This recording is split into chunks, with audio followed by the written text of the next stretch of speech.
বাজনার তালে তালে অদ্ভুত ভঙ্গিমায় নেচে চলছে কেউ কেউ, অন্যদিকে বিভিন্ন সাজে সজ্জিত হয়ে হাতে লাঠি নিয়ে আজব সব ইশারা ইঙ্গিত করছেন কিছু লোক।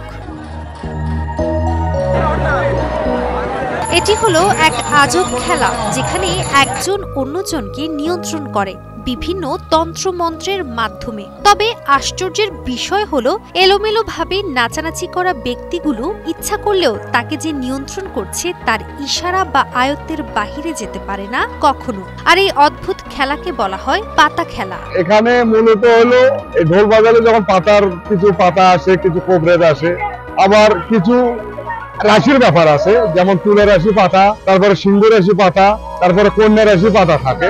এদের রাশির উপর কিছু কথাবার্তা হয়, হলে এরা আবার ঠিক থাকতে পারে না। এই ঢোলের একটা এই ঢোলটার বিষয়, ঢোলটা সবখানতেই কবরেজেরা আসিয়ে মনে করেন যে চতুর্মুড়ের কবরেজ আসিয়ে ঢোলটার ভিতরে সিঙ্গার দেয়। যখন সিঙ্গার থাকে তখন ঢোলটার অনেক পাওয়ার হয়। এই ঢোলটার পাওয়ার হলে যখন ঢোলটার ভিতরে সিঙ্গারির তাল একটা আছে, সিঙ্গারি তাল আছে, বিশেরি তাল আছে, উজেরি তাল আছে, এই তালটা যখন বাজানো হয় তখন এই পাতাগুলো মূলত ঢোলের ভিতরে এটা হলো মূলত পাতা খেলার একটা বিষয়। তন্ত্রমন্ত্রে নিয়ন্ত্রিত মানুষ। বিস্ময়কর এই খেলা এখনো টিকে আছে গ্রাম বাংলায়। আধুনিক যুগে এসেও বিনোদন দিতে আজও কোথাও কোথাও আয়োজন করা হচ্ছে এই অদ্ভুত খেলা।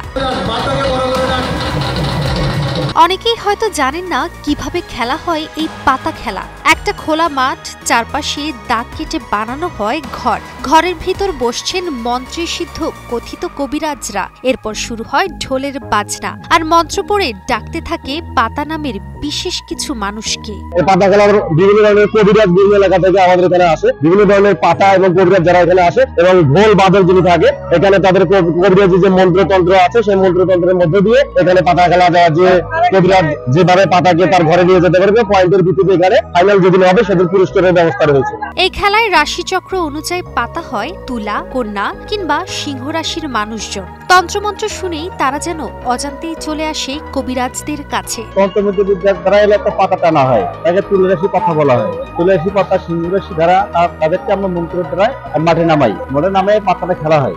সব মশার বিরুদ্ধে সুরক্ষা দিতে এলো বসুন্ধরা এক্সট্রিম অ্যারোসল, মশার বিরুদ্ধে এক্সট্রিম সুরক্ষা। ঢোলের আওয়াজে পাতারা অস্থির হয়ে পড়ে, দিশেহারা হয়ে তারা ছুটে চলে যায় মাঠের মাঝে। এরপর শুরু হয় কবিরাজদের আসল খেলা। কে কতবার পাতাকে নিজের ঘরে টেনে আনতে পারে সেটাই হয় জয় পরাজয়ের মূল মাপকাঠি। কালো জাদু আছে, তারপরে কোরআনের কিছু হাদিসের কাজ আছে, এখান থেকে বেশিরভাগ কালো জাদুই করা হয়। যে নিজের কাছে সবার আগে আনতে পারে তার পাতাকে, সেই হয় জয়ী। এগুলো শেখার জন্য লাগে গুরু আর বছরের পর বছর সাধনা। এই পাতা খেলা আমি অনেক আগেও দেখেছি, মানে ফোনে দেখেছি, টিভিতে দেখেছি, কিন্তু কখনো সামনাসামনি দেখা হয়নি। পাতা খেলা দেখার অনুভূতিটা আসলে অনেক ভালো, মানে দেখবো যে একটা নিজের চোখে দেখা, সেটার অনুভূতিটা বলা যাবে না। দেখার পরে নিশ্চয়ই অনেক ভালো লাগবে আমার কাছে, সেজন্য আমি গাইবান্ধা থেকে এখানে আসছি দেখার জন্য। আর যদিও এই খেলা প্রায় বিলুপ্তির পথে, তবু যেখানেই হয় সেখানেই ভিড় করে হাজারো মানুষ। কেউ কেউ দেখে বিশ্বাস নিয়ে, কেউ দেখে কৌতূহল আর আনন্দে, আর এটাই হয়ে ওঠে একদিনের উৎসব। দূর দূরান্ত থেকে মানুষজন দেখতে আসে এই খেলা। পাতা খেলা দেখার উপলক্ষে সেই এলাকায় বেড়াতে আসে দূরের আত্মীয় স্বজনরাও। দর্শকের সারিতে থাকে নারী, পুরুষ, শিশু সহ সবাই। এমন খেলা দেখে খুশি দর্শকরাও। এসব আজব খেলা মাঝে মধ্যে বয়ে আনতে পারে যে কোনো ধরনের দুর্ঘটনা, তাই এসব অদ্ভুত খেলা থেকে বিরত থাকলে সবার জন্যই মঙ্গল বয়ে আনবে।